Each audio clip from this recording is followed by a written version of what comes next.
Good morning. My name is DonnaRae Menard, and I'm a local author, and I'm here today with Northwest Public Access Television, where we are reading segments of my novel, Beneath the Fountain.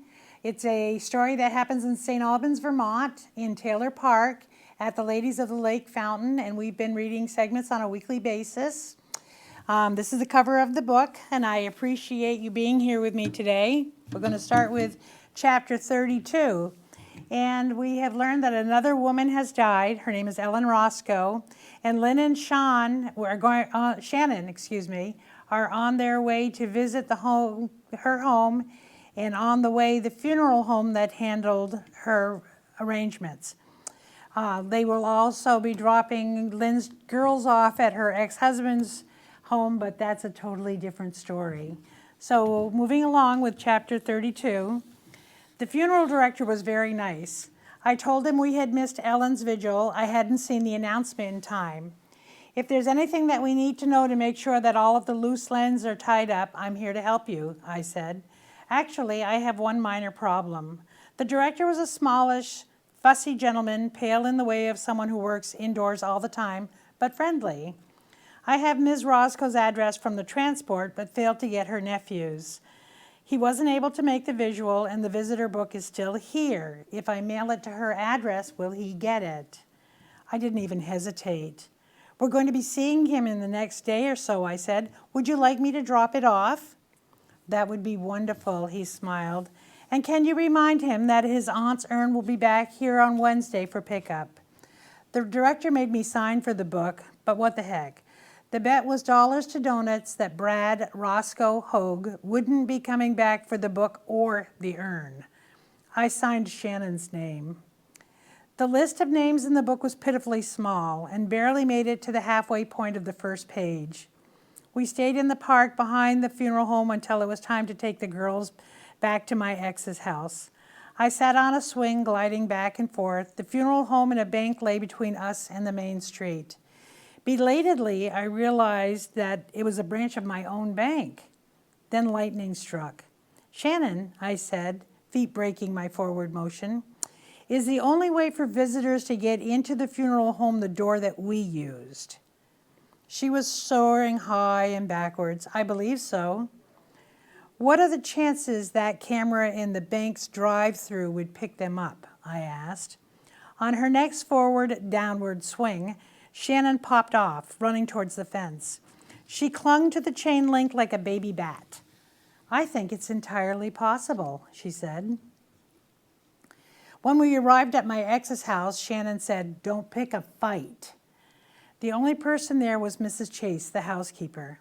She seemed pleased to see me. "He's gone again," she said, "since Friday evening, and I don't expect him back until late.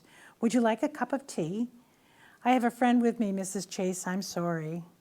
I didn't think staying was a good idea, and Mrs. Chase must have realized the same right after she asked me, because she looked relieved at my words. "Is it a gentleman?" she asked coyly. I shook my head, laughing. "Thank you for the offer, though." I was ready to turn and go. The girls had rushed upstairs to check on their hamster. My heart hurt. I reached over to give Mrs. Chase a quick squeeze. "Take care," I said. We backed out of the driveway. "Tell me about this lawyer," I asked Shannon. The law firm Shannon was always touting was apparently huge. "Multiple departments, they cover just about everything, I guess," she said. "So you've needed a lot of legal representation, or what?" I asked. "It was my dad's firm," Shannon explained. "He was a senior partner before he passed away. You know, big stress, heart attack, here one minute, dead on the floor the next." I was hoping her cynical reaction was a coping mechanism. I went back to the subject of the bank cameras. It seemed safer. "There might be something on the tapes, like Brad, whoever he is today's picture," I said. "Aren't most security tapes a 48-hour loop?" "Not if they're digitalized and stored in the cloud. I'm willing to bet the bank has their own cumulus." We both looked skyward. Reflex action. "Tori," asked Shannon. With a sigh, I agreed. Tori. "What?" Shannon asked. "She's not handling this well," I said. "I'm not sure how much longer she can take before she cracks." Ouch, said Shannon. I knew my friend was right. Ouch. Every Sunday morning, when that KK and Samantha are with me, we make brown bag lunches for the homeless. We take a loaf of bread and slap together PB&Js. Then one of the girls breaks down a large bag of chips into sandwich bags while the other one bags up packaged cookies. We add a piece of fruit and a flavored seltzer water. It's good for them to share the bounty with others. However, when it comes to passing out the bags on Sunday night, I don't take the girls with me. To be honest, I'm afraid that if something goes wrong, I won't be able to protect them. Just before dark, I cross the street with my plastic tote bag full of Meals on Wheels, such as it is. There are always a few regulars, including Vera, who is barely out of high school and struggling with a drug issue. Teresa told me Vera was about 4 months pregnant. It seems on Valentine's Day, when she was down at the bay, a spaceship landed on the ice. Elvis got out pulling a free-floating waterbed with him. They had a single night together, and according to Vera, she would give birth to the next great rock legend. Sometimes you have to just nod and keep your mouth shut. I had some extra bags, so I sat on the bench waiting for my next customer. Vera sat on the far side, picking the sandwich apart, then eating random pieces. This is nice, she said. I like peanut butter and jelly. Do you always use grape? No, sometimes I get strawberry, I said. If someone didn't come soon, I'd just give Vera the last 2 bags. Yeah, strawberry is good. She licked her fingers. But do you know what the rock-hard best in the world is? I couldn't help but smile. No, Vera, I said. What is the rock-hard best jelly in the world? Raspberry and mango, she answered. Her words blew me away. Who makes raspberry and mango, I asked. My grandmother, said Vera. She sells it over at the railroad station. The Railroad Depot is a community action project that saved the old railroad station house. Back in the day, this was a huge railroad town with a roundhouse and everything. The station was a long 2-story brick building that had lasted through 2 big fires. A group of local businessmen got together, bought the building, and using local civic groups and kids from the vocational school, brought it back up. Now space is rented to local artisans, and there's a gift shop where crafters and home entrepreneurs sell their goods. I love to go there. Does she sell at the farmer's market too? I asked. Vera shrugged. I don't know. I don't ever go there anymore. How come? Hank said it was dangerous. People disappear there. Poof! Like they never existed. She was finished with her sandwich and started to get up. I handed her another bag. She sat back down. Hank Knapp? I sounded squeaky. Yeah, you know Hank? She was rummaging in the bag, so she didn't see me nod. Did you know he was murdered? Yeah, right here in the park. Is this grape again? She held up a sandwich. Yes, go ahead and eat it, I said. Next week I'll get you raspberry mango special. I was afraid she'd walk away. Kay, she said. Night he disappeared, we sat right here together sharing a joint. Oops, you aren't going to tell the cops, are you?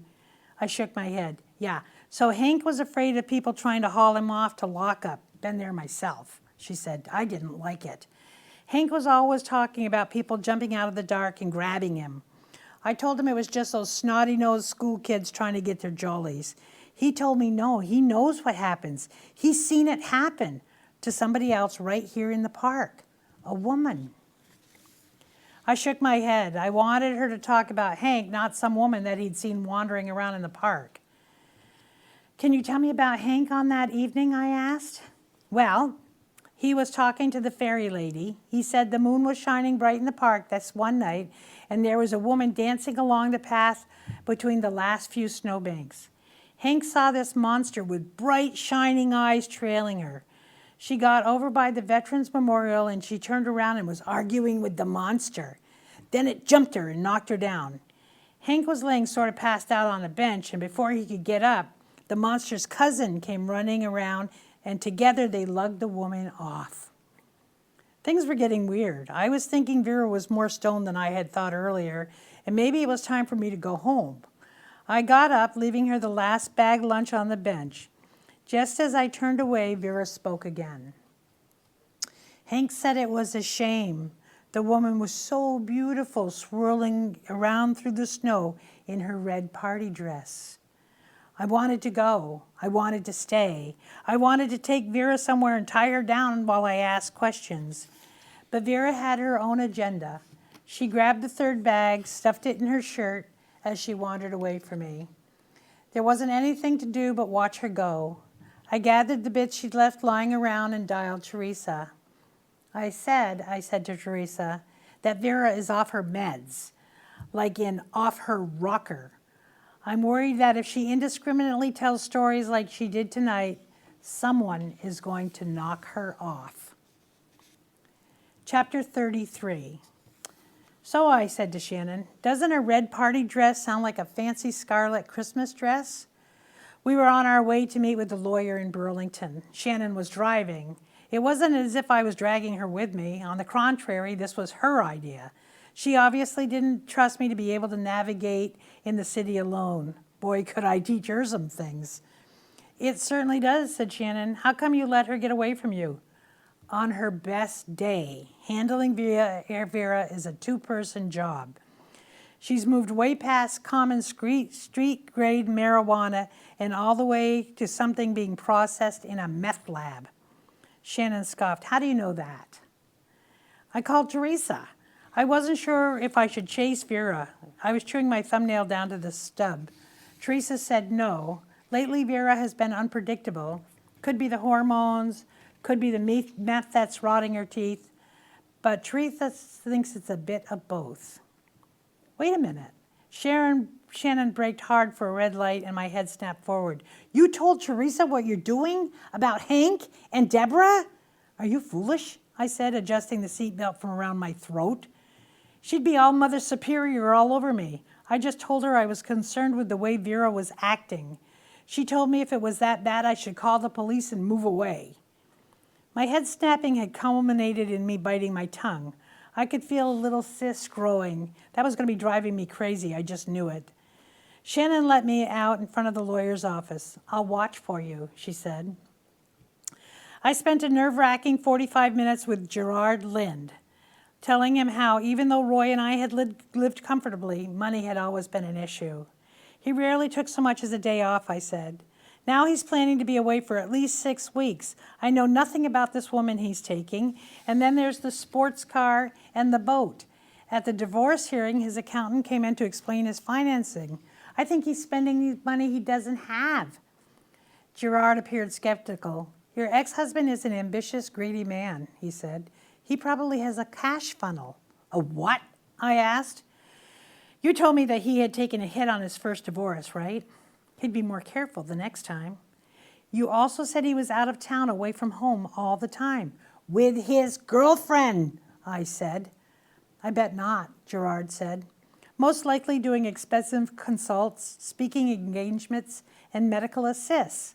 I checked on him. His services are in demand all over the Eastern Seaboard. That's ludicrous. It was my turn to be skeptical. He'd have told me. Why let me think it was another woman? There might have been another woman, but all this income probably got paid to a secondary or shell company. For that, he'd have a second, shadier accountant unknown to the guy you knew. I'm sorry, Lynn, but Roy probably had all this set up before you even got married. Every moment that passed, every word out of his mouth brought up a memory that screamed Gerard was telling the truth, and I had been too stupid to see it. He gave me homework, I told Shannon when she picked me up. List of names regarding specific questions. And, she asked, I need time to process, Shannon. My mind was a carousel of questions, answers, and who's who. I had detailed notes I had put together after Roy threw me out, and even more I'd been keeping since then. It was time to put them all in order, but I'd need some quiet time to do that. While you were inside, I pitched the idea of me writing a series on Old Town happenings to Doug, Shannon said. Doug was the third-generation owner of the St. Albans Journal. He's willing to consider the idea if I can do something factual, but not boring. She snorted. I can't imagine anyone considering Shannon boring. Where are you going to start, I asked, and then I thought, the same place you are, dummy, where it happened. Shannon was reciting a list she'd put together after talking to Doug and while waiting for me. And I asked him to get me a pass into the bank record, she said. Suddenly I was all ears. What? What did you say? I demanded. Were you sleeping? She asked. Her eyes accused me of ignoring her. Shannon, I am sorry. My head is overfull. Please give me that last bit again. There was a little sparkle in the left of my vision. Please don't be a migraine, left brain whispered. I fished around in my purse until I found a small bottle of aspirin, taking 3 of the tablets with a mouthful of cold coffee.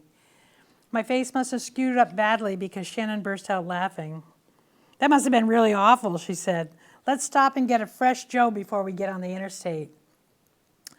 While the minions at DD brewed, Shannon explained her previous idea. Doug is going to contact the bank and tell them the paper wants to do a story about the changes in ownership and all of that junk. If they'll let me look at some of their old records as research, maybe we can find something about the sparrows. What do you think? Like backdoor research? Awesome, I said. How long will it take to get permission? Who knows, said Shannon. I have some other articles I was playing with before. I'm going to put them together so I have a list when he asks me, not just one story. They'll make a good cover if Jada bulks. Good plan, I said. I had Shannon drop me off at the railroad depot. In the gift shop I found the 4-ounce jar of raspberry mango jelly. Do you need some help? Asked the clerk. Did you know, I said, holding up the jar, this is the rock-hard best jelly in the world? She laughed. No, I didn't. I bought 2. At home, I used 1 jar to make 2 peanut butter and jelly sandwiches, which I cut into quarters. Tupperware bowl in hand, I hustled over to the community kitchen. Some do-gooder had bought the old Moose Hall, transferred it into a soup kitchen, and local volunteers fought to be able to work there. Teresa had taken with me as her assistant a couple of times. One of the coolest parts was the little alcove on the backside of the building where 2 big banquet urns of tea brewed. As soon as someone showed up, the urns went on and were refilled until the doors closed. Anyone could help themselves. I was banking on Vera being there. If she has a job, I'm screwed, I said to myself, hustling up the driveway. A half-dozen small handmade benches were scattered about, and a few people were talking and sipping. My eyes went from group to group, then over in the back, I spied a lone woman wrapped around a huge insulated coffee-to-go mug. Hey, Vera, I strolled up. Left brain warned, slowly, carefully, don't spook her. Taking this advice, I lowered my voice. I didn't expect to see you around here today. Couldn't get a ride to Grammy's last night, she slurred. Had to sleep in the park. She edged away from me, and I sat on the ground, but not too close. Grammy's? I blinked in surprise. Somehow I had never considered Vera to be more than 2-dimensional, a flatty without substance or a family. She lets me sleep in her garage, said Vera. She was shaking visibly and trying to get her legs to hold her up. She looked a lot worse than the previous evening. Sleep in the garage? I frowned. Opening the bowl, I pulled out a sloppy, sticky sandwich quarter and held it out. I was bad, can't go back in the house. Vera sounded like a petulant child. She was looking at the sandwich quarter suspiciously. It's raspberry mango jelly, I whispered, the rock-hard best. The best, she whispered, reaching out with trembling fingers. Once she had the quarter in her hand, her butt traveled back down to the bench. I offered a piece of paper towel, but she ignored me, licking her fingers in the side of her hand. Sighing, I said, Vera, last night you were telling me about Hank Knapp when he saw the snow princess. Princess. The dancing girl in the red dress. Can you tell me again?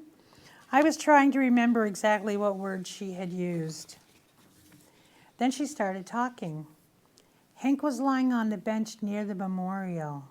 Her eyes wandered eastward toward the park, and I handed her another quarter. He could hear someone singing, Somewhere, my love, la, la, la. Do you know that one? He opened his eyes, and this woman with shining hair was dancing, swirling up the walk. She was the one singing. Hank got up and danced around, showing me what she did. Vera gave a short laugh. He was stoned and fell down. It was really funny. And the woman? I asked. He said she never saw him because he was lying still. But not far behind her was this tall monster with glowing eyes like this. She held her hands out about a foot on either side of her head. The lady got to the steps of the memorial and the monster yelled at her. Vera's fingers were squeezing the jelly out of the sandwich. Hank said she stopped and waved her hands at the monster, then ran down the steps. The monster grabbed her and they were fighting, and the woman got caught in the last big snow pile and fell down, and the monster jumped on top of her. Hank said he was trying to get up to help the angel. Then this other guy came running around past the memorial. He said it must have been the monster's cousin because he seemed to know what was going on. They carried the woman around the back of the memorial and Hank passed out. When he got up, he thought he'd had a bad dream, but he went over to where the woman and the monster had been fighting, and there was a big blood stain in the snow. Vera was shaking again. It was different, though. Before she had been unsteady like an elderly person. Now she was afraid. I promised Hank I wouldn't sleep in the park. It's dangerous. That night, Hank went over and slept at his sister's apartment. She wasn't there, but he slept on the porch. And after that, she gave him a key. Now I was confused. The autopsy report said Deborah had been 3 or 4 weeks when I found her. Barbara Knapp had died more than a year ago. Vera got up. Wait, Vera. I jumped to my feet. Where are you going?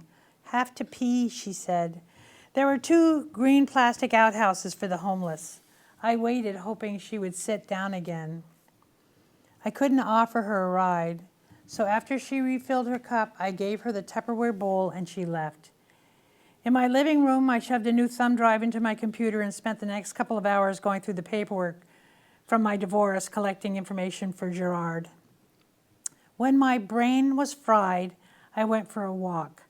Since I lived in St. Albans, I've walked a lot. I get around pretty good and I know the shortcuts, the alleys, and where the mean dogs are. On Main Street, I peered into the bank. The door to Tori's office was open, so I went inside. Her office looked vacant, like nobody was home. Are you looking for Tori? Asked Luke. Yes, is she at lunch? He bit his lip and his eyes darted towards the manager's office. I walked across the lobby. Luke? I took a step closer. She's not here today, he said, keeping his voice low. She has an interview for a job at the Swanton branch. I leaned closer. It's not a secret, he said, blushing slightly. She just felt awkward about it. Suddenly, he was very busy looking at his hands. Would there be anything else, he asked? In my peripheral vision, I saw Jada. Not just her form, but this inky, diffused cloud that surrounded her. I blinked and it was gone. Instead of turning away, I faced her. Jada, what a surprise. You know, you're probably just the person who can answer my questions. I was smiling, all teeth. For a second, she seemed taken aback. I'd love to help you, she said. I'm sorry, I have a customer in my office. Perhaps later. I went back outside to the park and sat on a bench facing my building. I could see inside the bank. Nothing was happening there. People walked in. Everyone seemed happy. It was a nice day. And then I heard a deep, booming laugh behind me.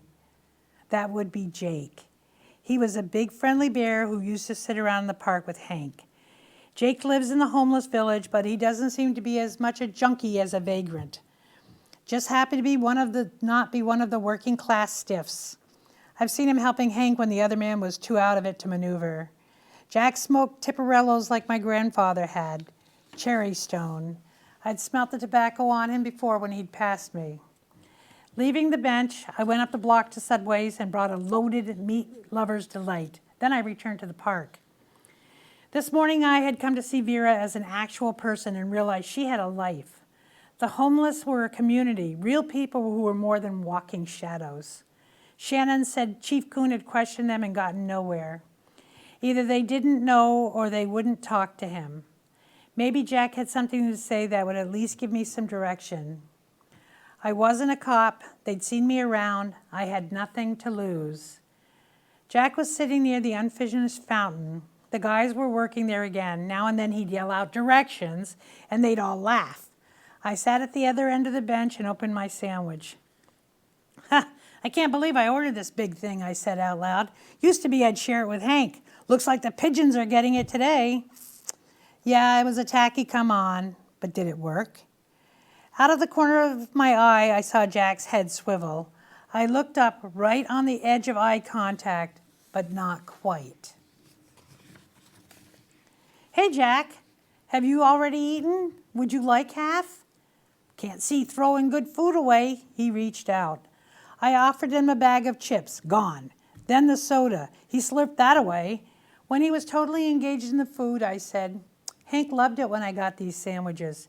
Jack belched and nodded. I danced around inside my head looking for an approach. Nothing seemed right. "Listen, Jack," my palms were wet. "I liked Hank. I'm having some issues with his, passing. Anyway, I thought maybe if I found other people who missed him that I could talk to, it would help me out." It was scary how good I was at stretching the truth. Just yesterday, I was talking to someone who told me Hank had a sister that lived right here in town. "Nope," said Jack. "She lived out on the way to Swanton." "Are you sure?" "I heard she lived in an apartment right around here and he stayed there sometimes." Did I sound concerned enough? To be honest, I was feeling a little unsure. Vera had thrown me a ringer.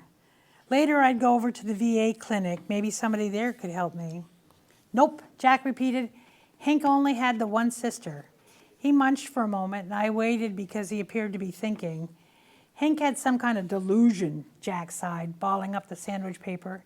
"He knew this woman who had an apartment over the fish market." He didn't look at me, and I didn't interrupt. A couple of times I heard him tell people it was his sister. I finally called him out on it. He told me Barbara didn't really die. She was in the witness protection program. They were trying to get her set up somewhere else where she'd be safe, so she was temporarily living in town. He wasn't supposed to tell anybody about it. He wanted her to stay here. Now and then she would go away and look at some new place that the cops had found her, so she gave him a key. He was looking up into the trees, maybe communing with Hank.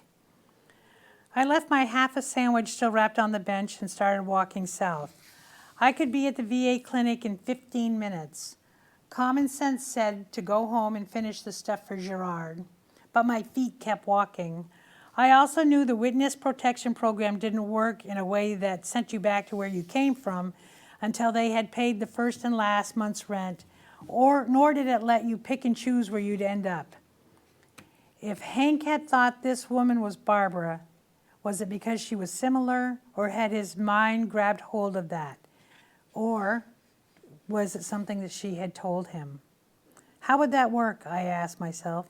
Did she tell him she had plastic surgery as part of her cover? Barbara had worked for the government for years. We thought she had been a personal assistant to the Secretary of State. Had she instead been a spy? I stopped. A car drove by and the driver blew the horn. I waved and kept walking. "Okay, you're getting way off base," I said aloud. I knew walking and talking might lead someone who was looking to believe I was crackers, but I needed the defined structure of speech to help me sort out my thoughts. Thank you very much for joining me today. Once again, my name is DonnaRae Menard. My book is Beneath the Fountain. You can find me at DonnaRaeMenardBooks.com. Let me know if you're enjoying the series. Have a great day.